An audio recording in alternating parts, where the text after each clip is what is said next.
Nicholas from Katatonia. Welcome to Nightbreed. How are you, man?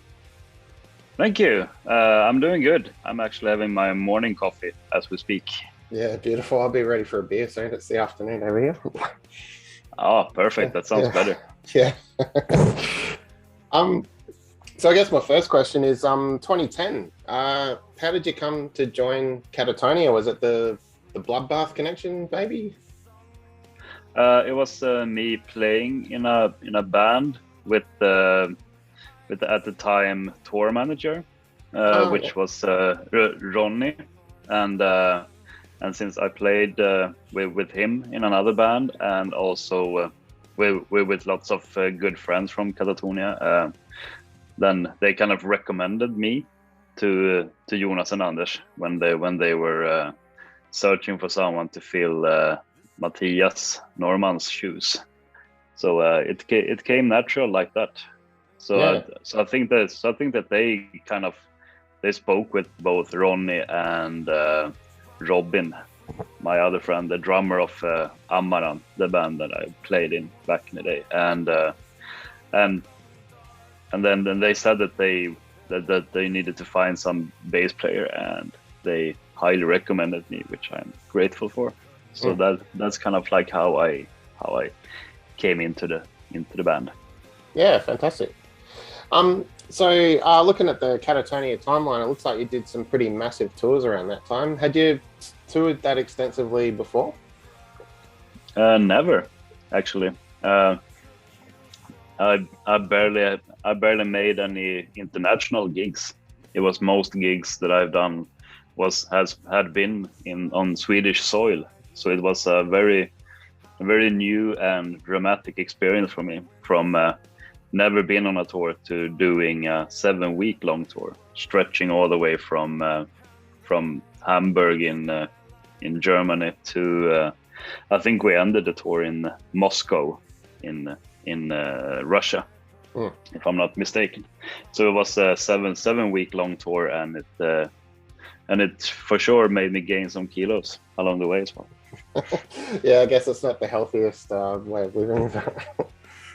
No, and I think I drank more beer during those 7 weeks than I usually do during 1 year. So it was not a health trip, but it was fun. It was kind of like being thrown into the fire straight away. Yeah, no, for sure. Do you have any like specific memories from shows or anything like that from that first lot of touring?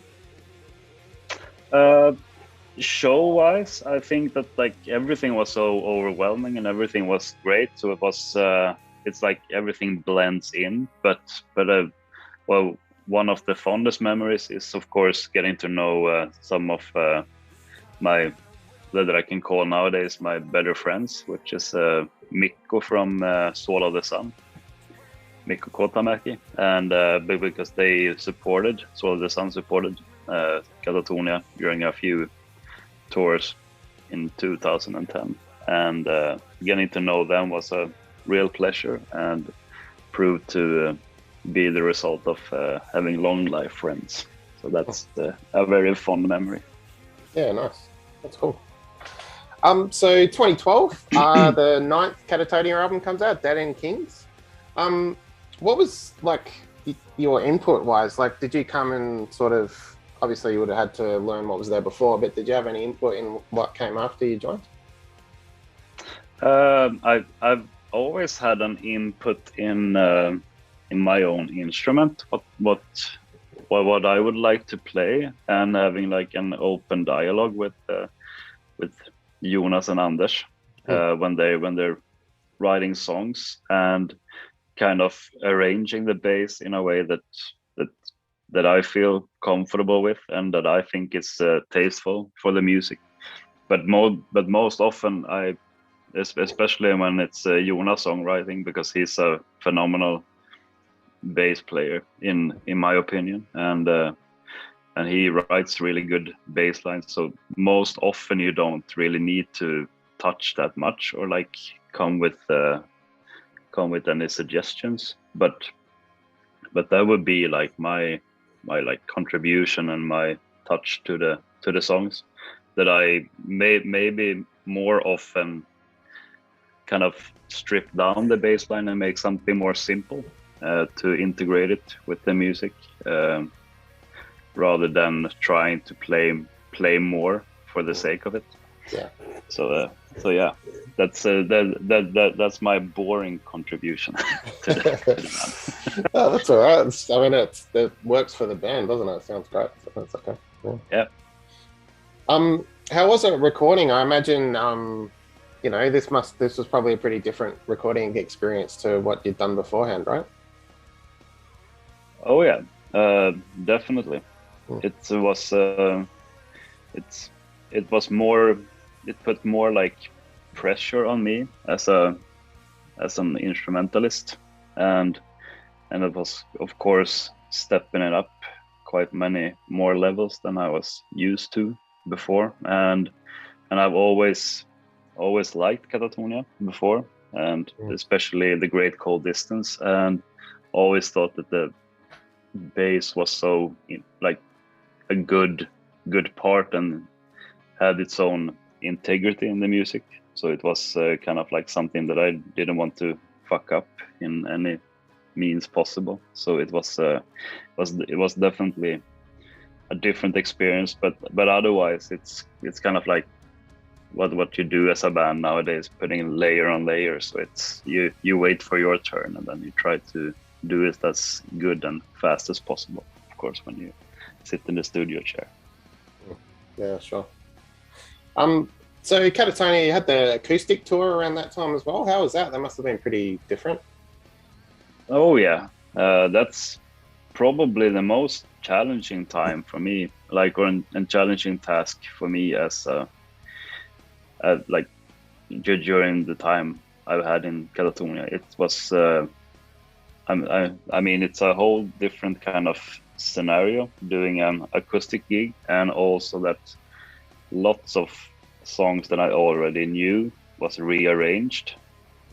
So it was kind of like having this default option on how to play, but not going to that thing which you have more in your muscle memory, but you need to play the song in a different style and different version, which was proven very, very difficult, because that took some extra focus on the task as well, and also that I deliberately choose to play with on a 4-string acoustic bass, which didn't allow me to down tune it. So I actually played it all in E standard, which also made me need to rearrange the songs and make it fit with the music and not making it sound thin in any way. So I needed to find ways to play the arrangements in an E standard, E to G standard 4-string bass. So that was very, very challenging, but also very fun. But I also had never had the experience of like the nervous feeling, not kind of getting away when you get on stage, because that always happens during normal shows. But there was shows on that tour where I was nervous from the first song to the last song, being like on very, very on edge. So that was kind of nerve-wracking. That really called for a beer afterwards. Yeah, well. So 2016, the Fall of Hearts album. You guys you got the new drummer with Daniel and Roger on guitar. How did that change the dynamics of the band, having different people in after, you know, a bit of time with the same crew? It changed the dynamics a little bit, of course, since everybody can bring their own things to the table, and I think Daniel Moyo, he's more kind of is more technique and refinement in the playing, whereas Daniel Liljeqvist, he's more like a groovy player, and he plays more like it's more like a rock and roll approach, even though he's very, very very good and skilled in his own terms, but in terms of like being able to play very technical passages, Moyo brought that to the table, and he's kind of like a machine when he sits behind the drums. So that was I think that Jonas and Anders didn't feel like that they were restricted in any kind of way when Moyo came in.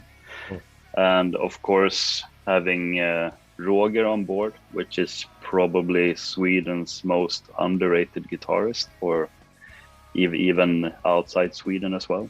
I mean, he's kind of a genius when it comes to playing the guitar, and also sings very good. So that was also a really good contribution, and also fun to have like proper guitar solos on a record. Even though we've had that before, but with Sodomizer doing it on Dead and King's record, and also earlier being on Night is the New Day. But like with Roger's guitar playing, it's kind of like it elevated it to another level as well.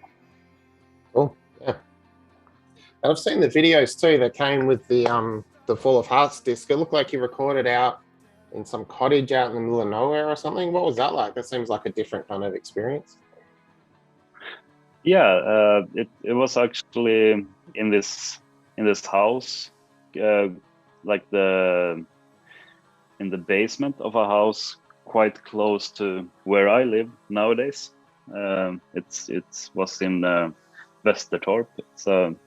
It's a suburb to Stockholm, and it was really nice. It was Carl Dahlin Idén had a studio in there, and where we recorded everything except the drums, and it was a very like tight and intimate experience recording there. And bummer for me was that I lived quite far from that place at the moment, but then when the recording ended and everything, then I moved here. So it was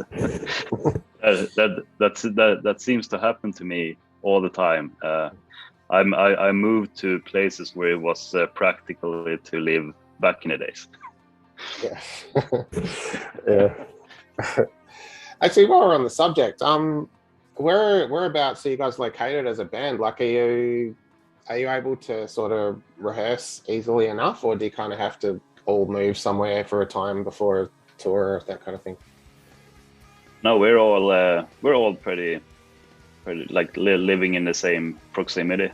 So there's no like, it's not difficult for us to rehearse, and we're actually doing quite extensive rehearsals before going out playing, because we really want to keep a high level and standard, and feel good about what we are bringing to the stage. So we tend to have these kind of day rehearsals. We rehearse quite extensively, and it's pretty much going to work, doing 9 to 5.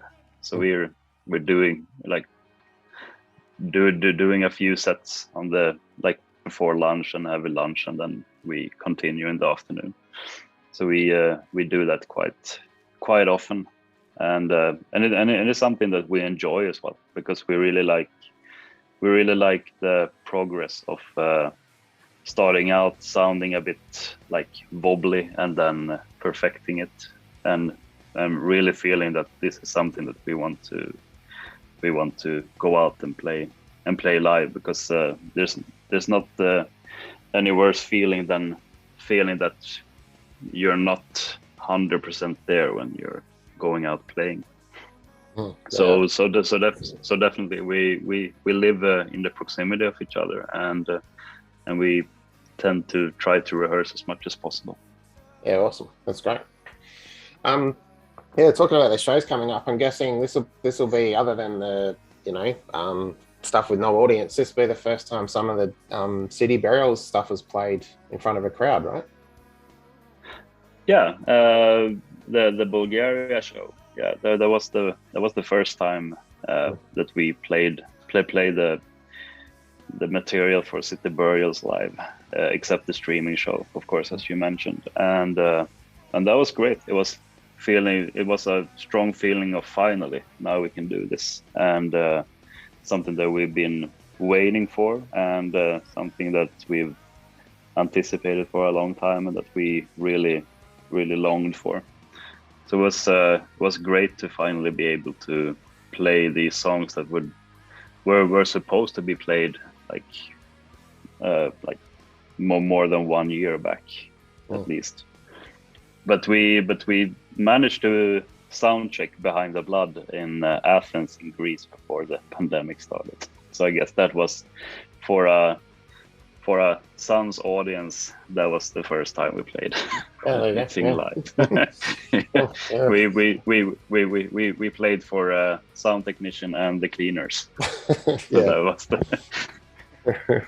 well, yeah. So yeah, the Dead Air show in November 2020 that came out. How did it feel playing live without a crowd? Like, it's great to watch, but I imagine it must have felt pretty strange for you guys. It was pretty strange, and I mean I tried to imagine the crowd being out there, and it kind of helped because we had a laptop in the like front room before entering the studio space, open with where we could like just read a few comments about people being excited and still sitting and chatting with each other and kind of saluting each other and drinking beer and having like a home party for this. So that kind of helped. It made it less bizarre and surrealistic, and it felt like, okay, but at least in some kind of way you connected with the audience out there and just saw that something was going on. So that made it easier. And then at times you need to just like, okay, well, I'm gonna play for the camera crew that's in the studio, and at least they are there, and you have to just try to like involve yourself in the situation, even though it's quite bizarre standing in a studio and playing the songs. And it's also nerve-wracking because when you're on a stage playing in a maxed out PA system, no one can hear all the minor details, but when you're playing in a studio, and especially in a nice studio like that, Studio Grandal with David Castillo behind the desk, people will hear everything. So like the minor fuck up that will be audible. So it kind of puts you in the spotlight in terms of playing as well. Yeah. Well, it sounded great. It was excellent. Thank you. So your other band, is it Lick or L-I-K? How do I pronounce that one? It's pronounced Leak. Leak, there you go. Okay. Yeah. Because November last year, the Misanthropic Breed album came out. How did that band start? That band formed actually because back in the day, Chris was part of a band called The Resistance, from a band from Gothenburg, and he basically, since he lives in Stockholm, he needed some place to put his drums and practice the songs on drums, and perhaps have somewhere where they could practice like for a show. And so he searched around and he got in touch with Thomas, which is my lifelong friend. And and they struck this deal like, okay, but absolutely you can put your drums here and rent this space like for a time. And then they started talking about music and found common ground in death metal. And before too long, they kind of thought, why not jam some death metal together, because that could be fun. And Thomas hadn't done that for a while, and yeah, so that's kind of where it formed, and shortly after that, Thomas reached out to me and asked if I wanted to be a part of this, which I was, of course, really happy to do and to be, because I only had Katatonia at that point, and there's always these kind of breaks in between tours and recording albums with Katatonia. So then it's nice to fill that void with something else. So I was happy to jump on that project. So that's kind of how it started. It started very like gradually and naturally, which is fun, because it's all about playing the music that you like. No, of course. Yeah, I've seen that you play with quite a different, different acts and things. How do you go balancing all that? Like, have you got a pretty detailed diary or something? I think I'd get a bit lost myself. But... Yeah, it's sometimes hard to balance, and especially like the upcoming year with the pandemic kind of stalling all the gigs. It will be quite many gigs that will clash and collide with each other, unfortunately, but that will be solved with someone filling in for me when Leek is going out playing, since Katatonia is my priority commitment, of course. So that's sad, but otherwise it works out really well with Leek rehearsing evenings and Katatonia rehearsing daytime. So that's and it differs so much in music wise. So it's kind of like having a breather from the other when stepping into the bass duties with Katatonia is kind of like a breather from Leek and vice versa. Yeah, it's cool. You get to scratch both itches, yeah, like doing the different things. That's cool. Exactly. So talking about Katatonia, where do you think Katatonia fit? Like, I love them. Katatonia is great, but like, I'm never really sure what genre to call it. You know, like there's gothic sensibilities and metal and doom and stuff. Like, where do you guys think you are? I don't know. What's the genre? Ooh, that's a good question. I don't think that anyone can really nail that. I think that my answer to that question has always been that the genre is Katatonia. It's kind of hard to put any label on it, and I think almost everyone would debate your answer, like if you call it something. And I think that every listener has their own experience and what they think the music should be labeled as. So it's far too diverse in my opinion. And but then again, Anders jokingly says sometimes on stage, like, "Are you ready for some nice elevator music?" Which maybe it isn't. But yeah, gothic elevator music. But no, I think the band is too diverse. It would be like, sometimes people are describing bands with like 4 sub-genre labels and then calling it rock or metal. It would be probably having 10 of those and then metal at the end. Gloomy metal with lots of splashes of everything except saxophone and flute. Maybe in the future. I don't know. yeah. Since I'm an old saxophone player, that's where I started out as. So maybe I should pick that up again and do some jazzy stuff. Yeah, that's it. Hey, if Tark can have banjo in the black metal band, I'm sure Katatonia can have saxophone. Why not?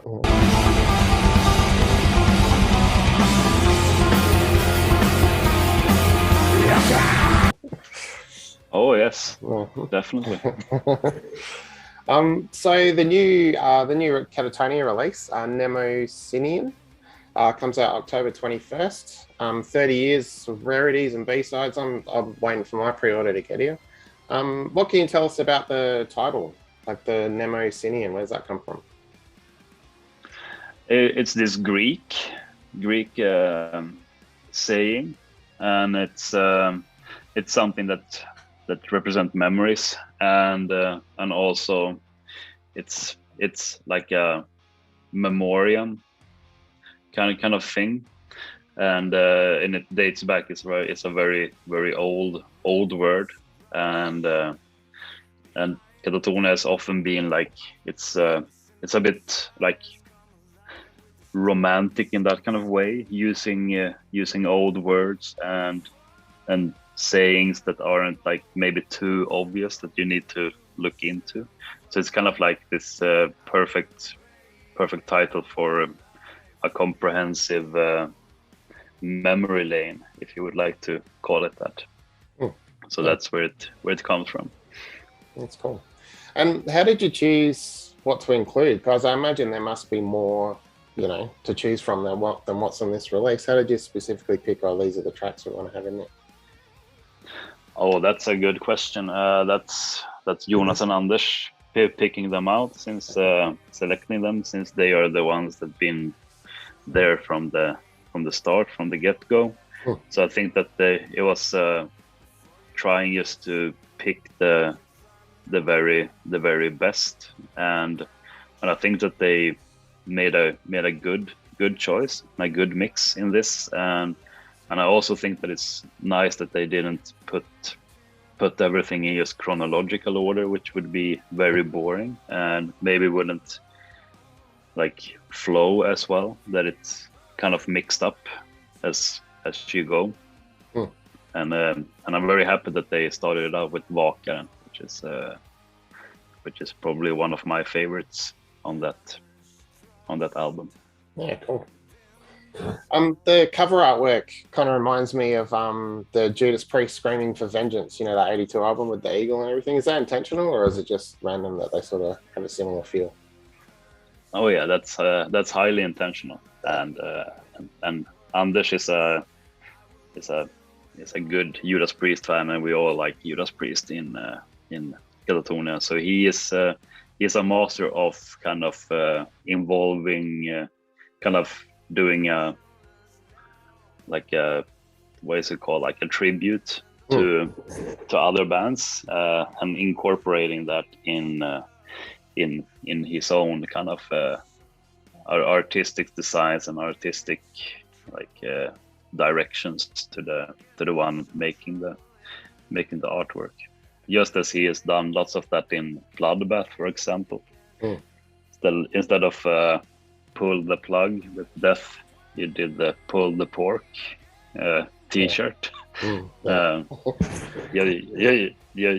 Just for the soul's sake, that he was very into pulled pork during one US tour. So he was like, oh, this should be a death metal title. So why not pull the pork instead of pull the plug, which is quite genius.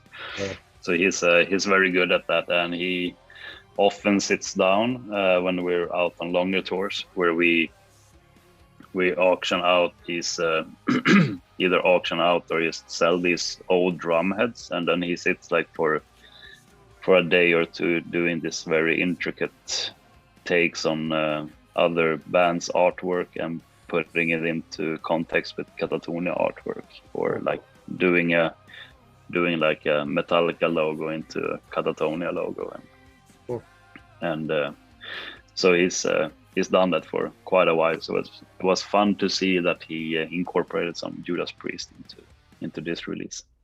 Yeah, that's cool. So yeah, you've got this big tour coming up, UK and Europe, but with Solstafia. This will be the first sort of longer tour for a while, hey? Oh yeah, oh the one in Bulgaria. Yeah, Bulgaria, that's the only one that we've actually done since the pandemic broke out. So this will be the first tour that we do, and that we do in support of City Burials, and I really have my hopes up that it will happen, since it seems like Europe is really opening up in terms of like vaccine rollouts, and that people are jumping on the vaccine wagon as well, and trying to make the society immune to COVID. So I really hope that it will happen, and I'm also looking forward to it. It's something that really sustains some kind of hope, and like has like I don't know, it's like the sunrise at the horizon. You can see it coming, like closer and closer. Yeah. So yeah, and I think it's a good package, and that we're hitting lots of places where I feel that Katatonia is appreciated. Oh, that's cool. And with the set lists, you probably, I imagine, will get lots of the newer stuff. But are any of those B-sides going to creep in there because of this new release? Maybe. You never know. And we played a few of the B-sides already on when we've been on tour, like Ashen we've done in the States, which I think was really cool, and I think that's a really strong track. And Dissolving Bonds, Unfurl, and Vaken, we have also done those, and Wait Outside. And yeah, and when it comes to mind, I think that we played lots of the songs that's on this release. But absolutely, I wouldn't count it out that some of these might come into the set list. Cool. Katatonia has a good collection of live recordings. Is there any of this tour? Any chance there'll be recordings of this stuff? Oh, I don't think that there's any like plans on doing a live recording of this future tour. I think like when we've done live recordings in the past, it's been on a one-off more, rather than being like in the middle of a tour. Okay. Most of the times. So I think that maybe sometime next year. but it will be like more a standard tour. Sure. And I guess what's next for Katatonia? I imagine maybe some lockdown inspired misery writing, something like that. Is there anything in the works?